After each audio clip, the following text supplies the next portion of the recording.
আজকের শুরুটা north Calcutta nostalgia aesthetic নিয়ে। বাগবাজার। আজকের গল্পটা একটু নতুন করে শুরু করছি। আমরা সাধারণত বাগবাজার মানে কি বুঝি? গঙ্গার ঘাট, নতুন করে প্রেমের সূত্রপাত, তার সাথে সাথে অনেক ভালোবাসার সমাপ্তি, আবার কোনো কোনো ভালোবাসার শুরু। আর সেই বাগবাজার শুধুমাত্র প্রেমের জন্য নয়, পরলোক গমনকারী আত্মার কাজকর্মের জন্য, পুজো, সব কিছু নিয়ে বাগবাজার, শোভাবাজার এই জায়গাগুলো আমরা জেনে থাকি। এতদিন ধরে যা জেনে এসেছি, হকার ভাই বোনরাও তার মধ্যে সামিল আছে। ঘাটের অনেক স্টোরি আছে, ছোট বড় মিডিয়াম মিলিয়ে। এই যে কার্টগুলো তোমরা দেখতে পাচ্ছ, এগুলো এক একটা ফুড কার্ট, যেই কার্টে মানুষ বিকেলবেলায় নিজের প্রিয়জনের সাথে খাবারও খেতে আসে, গঙ্গার ঘাটে বসতেও আসে অনেক মানুষ এখানে, আবার অনেকে পুজো দিতে আসে, আবার অনেকে পরলোক গমনকারী মানুষের শ্রাদ্ধ শান্তি কামনা করতেও আসে, যেমন তোমরা দেখতে পাচ্ছ। এটা বিকেলের অ্যাকচুয়ালি বাগবাজার ঘাটের স্টোরি। আবার অনেকে ফটোশ্যুট করতেও এখানে আসে। সো দ্য থিং ইজ, এই বাগবাজার ঘাটে রিসেন্টলি আমি কিছুদিন আগে জানতে পারলাম কিছু দোকান আছে, যেই দোকানগুলো বাগবাজার ঘাটের খুব কাছে। চলো তোমাদের, এই ঘাট আমাদের জীবনে অনেক স্মৃতি রোমন্থন করতে সাহায্য করে। যেমন তোমাদের কিছুক্ষণ আগেই আমি বললাম, এখানে শুধুমাত্র পুজো আর্চা হয় সেটা কিন্তু নয়, এখানে মানুষের পরলোক গমনের কাজও চলতে থাকে একই সাথে চলতে চলতে। তো চলো তোমাদেরকে আরেকটা জিনিস দেখাই। আমরা ছোটবেলায় এই জিনিসটা অনেকেই মেবি খেয়েছি, গোলা। Yes, which is the nostalgia of Bagbazar. আশা করি তোমরা এই দোকানগুলোর সাথে অনেকেই পরিচিত।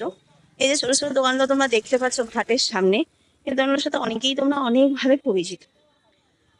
কিছুদিন আগে থেকে দমদম যাদবপুরে যেরকম শুরু হয়েছে, তেমন বাগবাজার ঘাটেও এখনো নোটিশ আসেনি, বাট এই দোকানগুলো উঠিয়ে দেওয়ার কথা অনেকেই বলেছে। একটা মানুষ না, এখানে হাজার হাজার মানুষ তাদের বিজনেস চালায়, সেখানে বিজনেস করে খায়। এখানে হাজার মানুষ খেতে আসে, সন্ধ্যেবেলার আড্ডা থেকে শুরু করে ফ্যামিলি টাইম সব কিছুই এখানে চলতে থাকে, যেমন তোমরা জানো। যেমন বললাম, এখানে শুধু মন্দির নয়, এখানে মানুষের আড্ডাস্থলও হয়ে দাঁড়িয়েছে।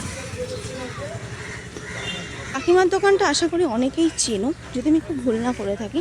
সামনে যে কাকিমার দোকানটা দেখতে পাচ্ছ স্ল্যাবের সামনে, উনি খুব ভালো একজন বয়স্ক কাকিমা আর কাকু একসাথে দেখতে পাচ্ছ। প্রচুর ভদ্রমহিলা ভদ্রলোকের আনাগোনা চলে এই বাগবাজার ঘাটের। এই ছোটো ছোটো অনেক দোকান পরপর রয়েছে, সেগুলোর মধ্যে প্রচুর ভিড়। ইভেন ফেরিঘাটেও মানুষ 5 টাকায় আগে যাতায়াত করে গঙ্গার বুক দিয়ে। সো এই দোকানগুলি ভেঙে দেওয়ার কথা চলছে, যেমন আমরা জানি।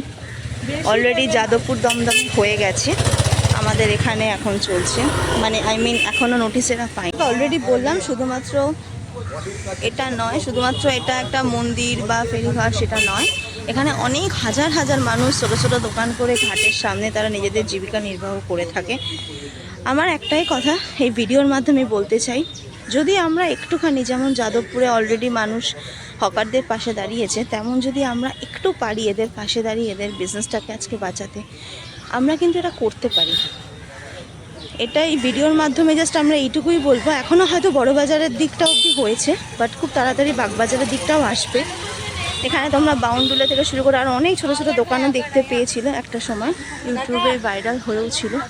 সো একবার চেষ্টা করে দেখা যায়। আমাদের দোকানই নয়, এখানে হাজার হাজার মানুষের গল্প, আড্ডা, বিকেলের চা, স্ন্যাক্স সব চলতে থাকে। এটা শুধু দোকান বললে খুব ভুল হবে, মানুষের প্রাণস্থলও এটা বলা যেতে পারে।